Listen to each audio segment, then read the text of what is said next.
السلام علیکم ورحمۃ اللہ وبرکاتہ۔ السلام ورحمۃ اللہ وبرکاتہ۔ ڈاکٹر صاحب کا نام منور احمد باجوہ۔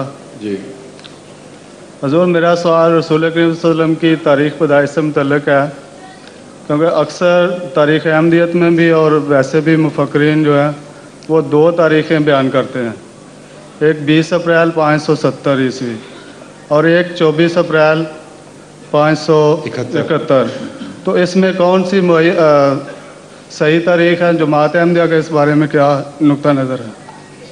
کوئی خاص اس سے فرق نہیں پڑتا، صرف ایک چیز کا فرق پڑتا ہے، وہ ہے عمر کا تعین ایک حدیث کے ذریعے۔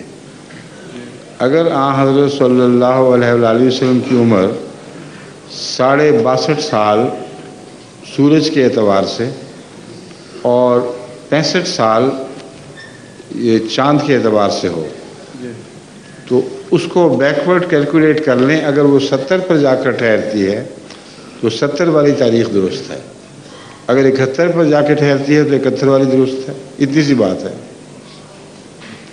وہ جو فیصلہ رسول اللہ صلی اللہ علیہ وسلم کا وہ بالکل درست ہے، درست تو ہونا ہی تھا، مگر حضرت مسیح موعود علیہ السلام نے اس حدیث کو بڑی اہمیت دی ہے اور فرمایا ہے کہ لازماً اس سے پتہ چلتا ہے کہ مسیح کی عمر 120 برس کی تھی، سمجھے؟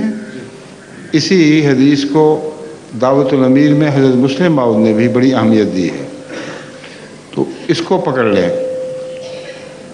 120 کی میں 65 نہیں کہنا چاہتا تھا، 60 یا 62.5۔ 120 کا نصف کتنا ہوتا ہے؟ 60، ٹھیک ہے نا؟ اور حضرت صلی اللہ علیہ وآلہ وسلم کی عمر چاند کے اعتبار سے 62.5 برس تھی اور سورج کے اعتبار سے 60 برس۔ سورج کے سال لمبے ہوتے ہیں نا، اس لیے تو اس پہلو سے حضور اکرم صلی اللہ علیہ وآلہ وسلم کی وصال کا سال تو بڑا واضح اور سب کو علم میں ہے۔ اس تاریخ سے بیکورڈ کیلکولیٹ کریں تو جو 70 والی تاریخ ہے وہ سورج کے لحاظ سے ہے، تو 60 سال نکال لیں آپ کی عمر میں سے، وہ اگر 70 پر ٹھہرتی ہے 570 پر تو وہی آپ کی ولادت کا سال ہے، اگر 71 پر جا کر بات ٹھہرتی ہے تو وہ آپ کی ولادت کا سال ہے۔ بچوں کو کون سی تاریخ جو ہے بچوں کو اگر ہم بتائیں؟ اب حساب کر لینا، گھر جا کے تو بتا دینا۔ جو میں نے آپ کو بتایا بالکل یہی بات ہے۔